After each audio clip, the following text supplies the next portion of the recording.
अस्सलाम वालेकुम एवरीवन। मुझे उम्मीद है कि आप सब अच्छे होंगे, बल्कि बहुत ज़्यादा अच्छे होंगे। आज का जो टॉपिक हम डिस्कस करने वाले हैं वो लॉ एडमिशन टेस्ट में एक बहुत ज़्यादा इंपॉर्टेंट क्वेश्चन है, जिस पे बहुत सारे स्टूडेंट्स की क्वेरीज आती हैं कि जी हमें इसमें ऐसी प्रॉब्लम्स आई हैं, ऐसी प्रॉब्लम्स आई हैं, और मोस्टली ज़्यादा स्टूडेंट्स को ये प्रॉब्लम आती है कि जो टॉपिक है जी वो तो बिल्कुल ही अनसीन आ गया, हमने तो कभी वो पढ़ा ही नहीं है ऐसे वैसे। लेकिन ऐसी कोई बात नहीं है, टॉपिक आपको मोस्टली करंट अफेयर्स में से आता है या इस तरह का कोई टॉपिक आता है जो बिल्कुल ही जनरल हो, जिसमें आप अपनी जो इन्फॉर्मेशन आपके पास है पिछले 10 साल की एजुकेशन से वो आप थोड़ी सी डिस्कस कर सकें उसमें। तो सबसे पहले ये जो इन्फॉर्मेशन मैं आपको दे रही हूँ ये मोस्टली यूट्यूबर्स या कहीं से भी आपको इतनी बेसिक इन्फॉर्मेशन नहीं मिलेगी, और ये क्योंकि मेरा पर्सनल एक्सपीरियंस है इस वजह से मैंने आपको बहुत ज़्यादा इन डेप्थ एक्सप्लेनेशन दी हुई है चीज़ की। सबसे पहली बात ये है कि आपको वहाँ पे तकरीबन 2.5 शीट्स मिलती हैं, साइड्स 2.5 साइड्स मिलेंगी आपको वहाँ पे सब्जेक्टिव पार्ट के लिए। और आपको पता है मैंने आपको पिछली वीडियो में बताया था कि आपको 2 टॉपिक्स अटैम्प्ट करने हैं वहाँ पे। एक क्वेश्चन है जी आपका ऐसे राइटिंग का, और दूसरा आपकी पर्सनल स्टेटमेंट का। पर्सनल स्टेटमेंट का ये है कि वो 10 मार्क्स की होती है, और ऐसे राइटिंग जो है वो आपको जैसे दिख रहा है कि 15 मार्क्स का होता है। ठीक है, तो सीन ये है कि जी ऐसे राइटिंग में आप लोगों ने पहले आपने क्वेश्चन करना होता है ऐसे राइटिंग का, और उसमें आप तकरीबन लगाते हैं जिस शीट से आप शुरू करेंगे ना वो शीट आपके पास हाफ होती है, वहाँ से लेके नेक्स्ट पूरा पेज आपने यूज़ करना है ऐसे राइटिंग के लिए, और फिर जो अगली पूरी शीट होती है ना उस पर आपने पर्सनल स्टेटमेंट लिखनी होती। तो आप लोगों ने जी ऐसे लिखना कैसे है, अब बात ये आ गई है। मोस्टली बच्चे कहते हैं जी हमने तो इतना अच्छा लिखा है हमें नंबर नहीं मिले। आप लोगों ने कुछ प्रॉपर डिवीजन करनी है अपने ऐसे की। आपके पास 4 पैराग्राफ्स होने चाहिए मिनिमम, कम से कम। पहला जी आपका टॉपिक होना चाहिए या इंट्रोडक्टरी, जिसमें आपने अपने टॉपिक को एक्सप्लेन किया हुआ है कि जी आप बात क्या करने वाले हैं। उसके बाद 2 मेन बॉडी हैं। अगर आपके पास कॉजेज़ और इफेक्ट्स का आया तो एक में आप कॉजेज़ बता दें जी, एक में इफेक्ट्स बता दें, या एक दोनों कॉजेज़ इफेक्ट साइड वाइज बता के नीचे उसकी रेमेडीज़ या सोल्यूशंस बता दें आप। ठीक है, और इसके अलावा जी आपके पास अगर कंपेयर और कंट्रास्ट का आ जाता है तो एक में आप उनको कंपेयर और कंट्रास्ट का उन दोनों में पॉइंट्स में कंपेयर कर दें उन्हें, और उससे अगले पैराग्राफ में आप बता दें कि जी इन दोनों में से बेटर कौन सा था। ठीक है, उसके बाद एंड पे आपने एंडिंग करनी होती है। एंडिंग बेसिकली आपने एंडिंग में या तो बताना होता है जी मोस्टली लोग क्या प्रेफर करते हैं, या आपने ऊपर वाले सारे एविडेंसेस से ये साबित करना होता है कि उन दोनों में से बेटर चीज़ कौन सी है।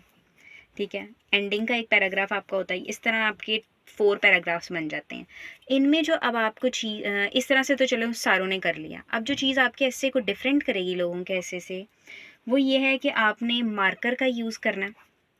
अगर आप वहाँ पे आपको ब्लू और ब्लैक दोनों पेन यूज़ करना अलाउ होते हैं, तो आपने इस तरह से करना है कि अगर आप ब्लू से लिख रहे हैं तो आप ब्लैक से मेन वर्ड्स को हाईलाइट करें बीच में, जो आपने कोई सेइंग्स यूज़ करनी है, या कोई वर्ड्स ऐसे हैं जो आपको लग रहा है कि जी ये आपकी ऐसे को जो हैं वो हाईलाइट करेंगे, तो वो वर्ड्स आपने डिफरेंट अपने पेन से यूज़ करने हैं, जो पेन आप यूज़ करें। एक जो बात है ये कि वो जो वहाँ पे एग्जामिनर बैठा हुआ है वो इतना वेला नहीं है कि वो ऊपर से लेके नीचे तक आपका सारा पढ़ेगा। तो आपकी राइटिंग इतनी नीट और इतनी क्लियर होनी चाहिए कि उसको एक दफ़ा नज़र डालते ही समझ आ जाए। ये नहीं कि आपने मार्कर से भी लिखा हुआ है, गंदा लिखा हुआ है, तो फिर वो आपका मार्कर भी नहीं बढ़ रहा, जो सीधी सी बात है। और सबसे पहले जैसे ही आप अपने ऐसे का टॉपिक देखेंगे तो आपने उससे रिलेटेड अपने माइंड में पॉइंट्स बना लेने हैं कि जी आया ऐसे। जैसे अगर मैं आपको एक एग्जांपल देती हूँ, आप आजकल देखें जैसे हमारे पास एक चल रहा है आजकल, जैसे हमारे पास जी हमें पता है जी महंगाई बहुत ज़्यादा हो गई है। अब हम किस पे इसको बोले, रहने दें, खैर हम लोग राइजिंग प्राइजेस पे जी आपको अगर ऐसे आ गया। पहली बात ये कि 2 तरह की आपको लैंग्वेजेस में लिखना अलाउ है। आप उर्दू में भी लिख सकते हैं और आप इंग्लिश में भी लिख सकते हैं। बात यह है कि अगर आप उर्दू यूज़ कर रहे हैं तो आपने ऐसे भी उर्दू में लिखना है, और आपने पर्सनल स्टेटमेंट भी उर्दू में लिखनी है। इंग्लिश चूज़ की है तो पर्सनल स्टेटमेंट भी इंग्लिश में लिखनी है और ऐसे राइटिंग भी। कुछ लोग कहते हैं जी अगर आप इंग्लिश में लिख रहे हैं तो आपका इंप्रेशन अच्छा पड़ेगा और आपको नंबर ज़्यादा मिलेंगे। भई अगर आपने इंग्लिश लिखी है और ग्रामर ही गलत करती है बीच में, फिर कहाँ से नंबर मिल रहे हैं आपको? इसलिए आप अपनी ईज़ देखें, जिस चीज़ में आप बेटर हैं वो वाली लैंग्वेज चूज़ करें। राइजिंग प्राइजेस पे जी आपको ऐसे आ गया है।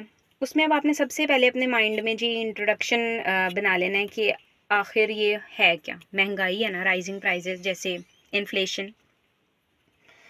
तो आपने जी बना लेना है कि इसके क्या इंट्रोडक्शन आप लिख सकते हैं इसके बारे में। ठीक है, जिस तरह से आप लिख सकते हैं कि जी इसके आपकी इकोनॉमी पे बहुत ज़्यादा इफेक्ट पड़ रहा है बुरा, या इस तरह से आप आपकी कंट्री पे, और इस तरह से कुछ भी आप इंट्रोडक्शन देंगे इसका। फिर आपने लिखना है कि एक्चुअली इन्फ्लेशन या महंगाई या राइजिंग प्राइजेस है क्या। ठीक है, उसकी नेचर बतानी है आपने।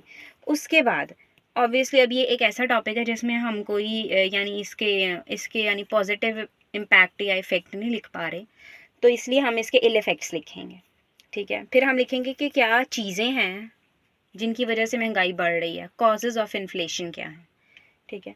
उसके बाद जब यानी हमने कॉजेज़ बता दिए, फिर हम इफ़ेक्ट्स बता सकते हैं कि इन वजहों से हो रही है, ये वजह, इसकी वजह से ये प्रॉब्लम्स हो रही हैं, और उसके बाद हम लास्ट में सोल्यूशन बता सकते हैं, ठीक है, कि कि ये चीज़ अगर हम करें या गवर्नमेंट ये मेजर्स अडॉप्ट करे तो महंगाई कम हो सकती है। इस तरह से आपको टॉपिक्स आ सकते हैं जी ऐसे लिखने के। मेन बातें मैंने आपको बता दी।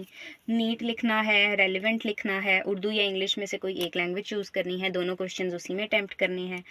ज़्यादातर ऐसे आपको आते हैं जी करंट अफेयर्स से रिलेटेड, अगर उससे नहीं रिलेटेड आएंगे तो आपको कोई जनरल इन्फॉर्मेशन दे के पूछ लेंगे। जिस तरह से आपको ग्रीन हाउस इफेक्ट या ग्लोबल वार्मिंग के ऊपर भी ऐसे लिखने के लिए आ सकता है, जो कि हम पिछली क्लासेस में पढ़ चुके हैं जी। तो आज के लिए इतना ही।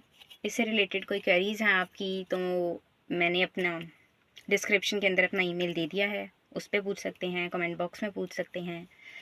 जज़ाकल्लाह।